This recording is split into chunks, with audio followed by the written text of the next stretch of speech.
Hello everybody, welcome and welcome back. Today is Sideboard Sunday number 5.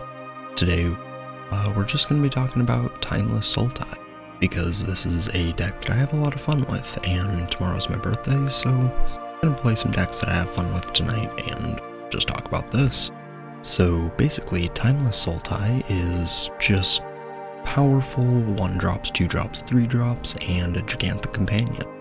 We have things like Deathrite Shaman and the Halfling for ramp, Fatal Push, Bitter Triumph for removal, Thoughtseize for hand hate, Memory Lapse, Drown in the Lock for counterspell, Orcish Bowmaster to punish card draw, Tyvar and Oko as our planeswalkers, and Uro as our finishing beat stick.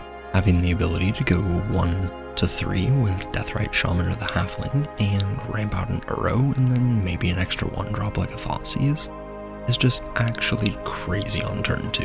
Usually you can just kind of grind the opponent out from there because they're going to be so far behind. But other than that, this deck can play a very long game with Gigantha as a companion, since this 5/5 is a little difficult to deal with, minus Unholy Heat. But I've been playing this deck a ton in the last week or so, and I got to Mythic with it, so it's definitely powerful. I have a very good win percentage with it, and I feel pretty comfortable piloting it, so I would like to say this is a pretty good deck for me. Over in the sideboard, we of course have Jeggy, 3 Veil of Summers, 2 Pithing Needles, 2 Chalice of the Void, an extra Bitter Triumph, 2 Drown in the Locks, and 4 Leyline of the Void. Leyline of the Void is in here for Dredge, obviously. Any other matches that rely heavily on the graveyard, Leyline might be a decent choice, but mainly 4 of these is in here for Dredge. If you run into Dredge, Sultai just kind of folds to them in game 1, so you want to aggressively mulligan for the Leyline in game 2 and 3. 2 Drown in the Locks, having extra counter/kill spells in kind of mid-range matchups is really nice. These usually come in the mirror, same with the Veil of Summers. Veil of Summer just kind of comes in always. This card is actually insane. Blanks opponents' counters or removal spells, draws the extra cards, protects your spells. It's awesome. Chalice of the Void is for your, opponents that just play 1-drops. If they have Ragavans, Death Shadow, Unholy Heat, Lightning Bolts, that sort of stuff, playing a Deathrite Shaman into like fetch land, play a Halfling, then use your 2 other mana Chalice for 1, opponent's going to be kind of locked out of the game.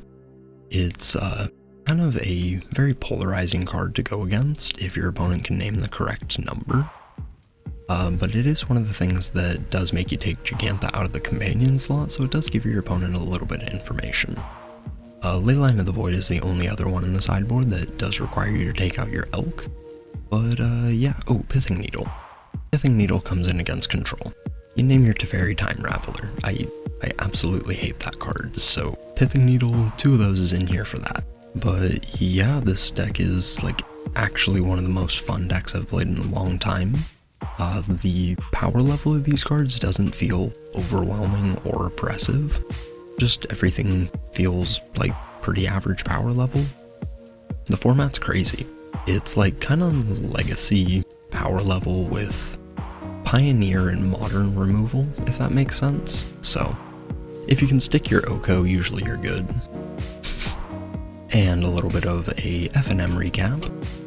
This is kind of what I'm running currently. We added in a Tyvar and cut down to 1 Vohar, but the deck, it hated me yesterday. Pretty much every hand I had to mulligan. First and third round both had mulls to 5. One of the mulls to 5 I did win off of comboing, which was pretty cool, but deck just absolutely hosed me. I also do need to take a look at the sideboard. The Wrenn and Realmbreaker, nobody's playing mono red at my LGS, so might just want to swap those out for some extra cut downs or something, just to take care of the Gruul aggro player. I am still pretty strong on this deck for RCQ season, just need to get the sideboard and the main deck figured out. It's a very cool combo, pretty convoluted, so opponents can mess with it a lot, but it does give your deck just a ton of late game inevitability, which is why I like it. But yeah, thank you everybody for watching. I appreciate it. Like, comment, subscribe, and I will catch you in the next one. Peace.